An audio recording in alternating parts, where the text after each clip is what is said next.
Just walked out of practice this morning, and the first thing I told the coaches is I think that regardless of whether your team is ready or not, there just becomes a time when it's time to play. And I felt that a little bit from our team this morning, just because we've had consecutive days of practice, and you could tell that they're anxious to get a game under their belt and sort of see. I think you just get to a point where you need to see strengths and weaknesses and what's going to happen with some of the players in a game situation. So we're excited to play in Tampa at South Florida. I do believe this is a very, very challenging game for us. South Florida had really a kind of a similar situation to what we're going through right now, with tons of injuries. And I think I watched one game they played last year where they had 5 players, and they weathered the storm and now return most of that team along with several really, really talented freshmen. So I expect this to be a very competitive, tough outing for us on their home court. But in saying that, I think that's what this team needs. They need to have non-conference opponents that will challenge them to get them ready for the rigors of the Big 12. And I think just getting some road games that are very tough are good for us. I thought the last couple of years that may have been what we lacked, was just a couple of tests on the road in non-conference, and we have a few of those this year. So I'm excited to play on Friday.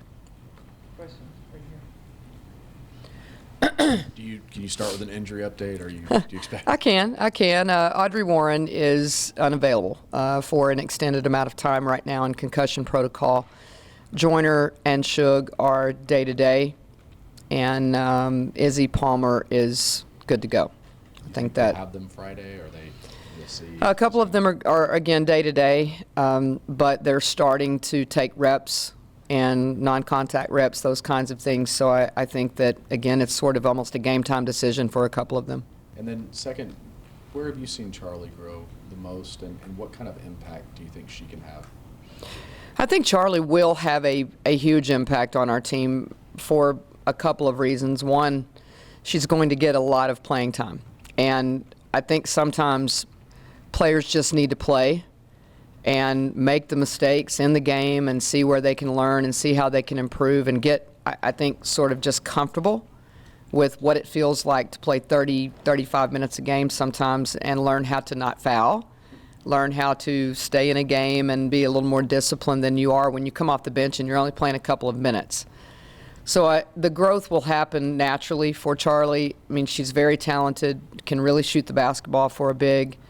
But again, just the game experience of, okay, I picked up an early foul, I can't really get another one for a little bit. Those types of things are learning situations that you have to have happen in a game. But I do anticipate her having a huge impact on our team, and I think that it's just a matter of time.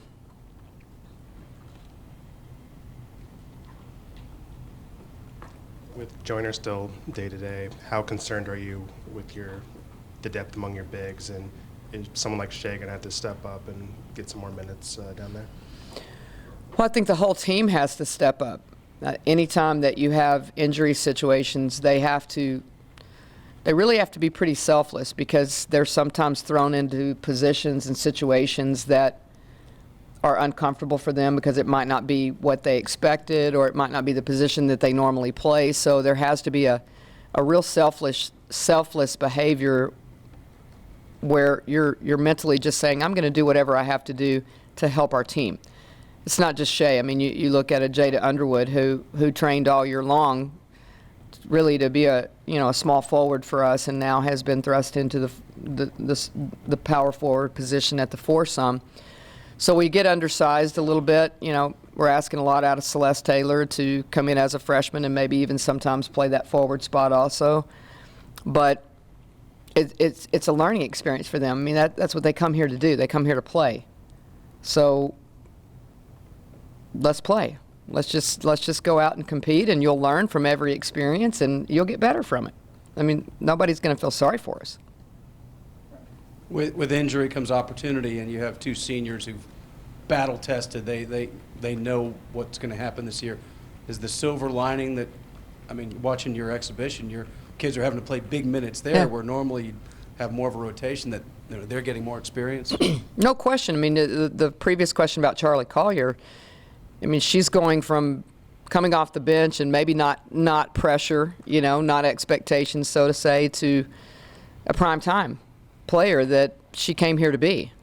So it's fun for them, I would think, to have valuable expectations. It's just a matter of sort of learning to play through some rotations that you might not necessarily expect, and just be resilient. Just be resilient. That's all. I mean, I think one thing that was interesting out of the exhibition game the other day is I had so many people say, "Hey, that looked pretty fun," and they didn't. They just have to approach it like that. It's a game. It's what you played your whole life. Just go play and see what you can do with it, and see if you have a lineup that doesn't, then make it work. I mean, that's the approach we have to take. Mark and Kirk. With only two bigs and one's hurt and one gets in foul trouble, how do you, well, she did foul out the other night, didn't she? She sure did. How do are you coaching, or can you coach to avoid fouls? We're definitely coaching. We're trying. You can.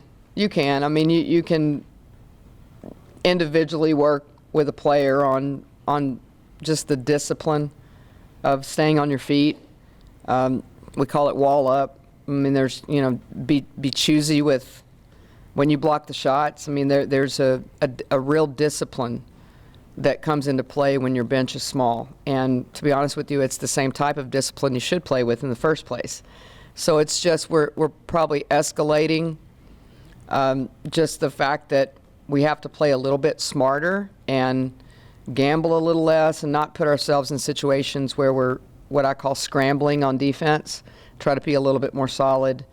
But again, that's really what you have to be at some point anyway. I mean, you can't just spend your whole game gambling and hoping that the referee doesn't call the foul. I mean, we've got to play a little smarter. They're going, it seems like people will go right at them knowing that. I would venture to say so.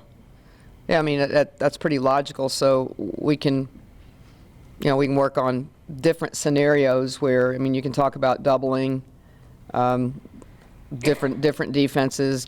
I think we're going to have to be a little bit creative defensively. We're not just going to be able to man up for 40 minutes, which I know everybody's probably shocked that I'm saying that, but that's just a reality with this team. Do you have an uneasy feeling? Is this kind of the biggest mystery team maybe you've ever had with like some of the points that have already been made? And does that make you uneasy or uncomfortable? It's a great question, because I think most people would think that I'm lying awake at night and I can't sleep because what's going to happen. But I think that,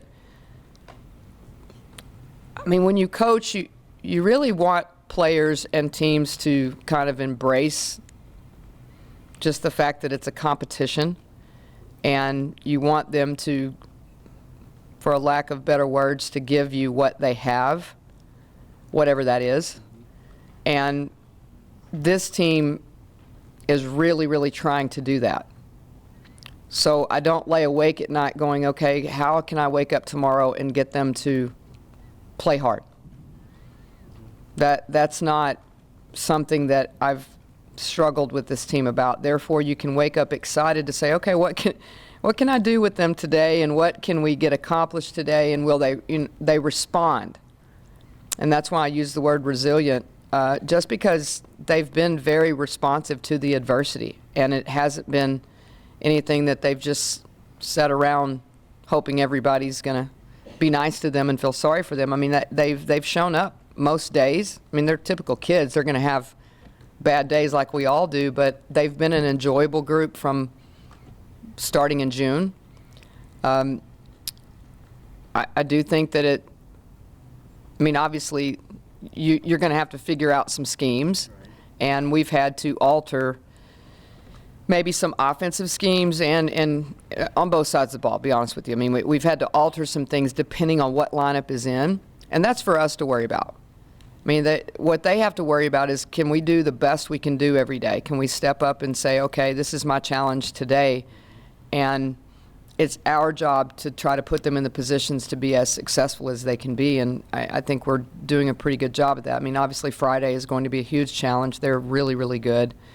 But I wake up excited. If that answers your question, I'm excited about this bunch, and I'm excited to see how they grow. Coach, I don't know if you hit it on the opening comments, but LaShawn, how nice was it to see her running up and down, contributing, and then what is she, I don't know, percentage-wise, not only physically but also mentally coming off an injury like that as she heads in? Yeah, it's interesting because we played a scrimmage prior to the exhibition game, and she looked like she hadn't played 9 months.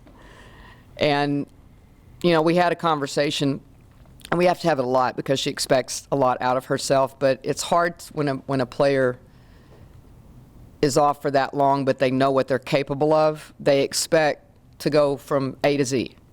They expect to walk out there and they were who they were the day they got hurt, and that's not realistic. So it's the really big challenge for LaShawn is not to expect so much of herself, and that doesn't mean that in any kind of negative connotation at all. She is in a really good place. But there's still some fatigue when you get in the games, and you know she goes as hard as you need to go, and happens to her in practice. I mean, she'll go hard for an extended amount of time, and then you can see her kind of hit the wall a little bit. As she goes along, she will remember what it feels like to fight through the fatigue, and she'll get in better game shape, so to say, better basketball shape. But I like where she's at. I mean, her mental state is fine. It's just jogging her memory of just simple things, you know, how to switch a screen, how to, you know, just really simple stuff that just comes from playing again. She will be, I expect by the time we get to January, LaShawn will be in full form.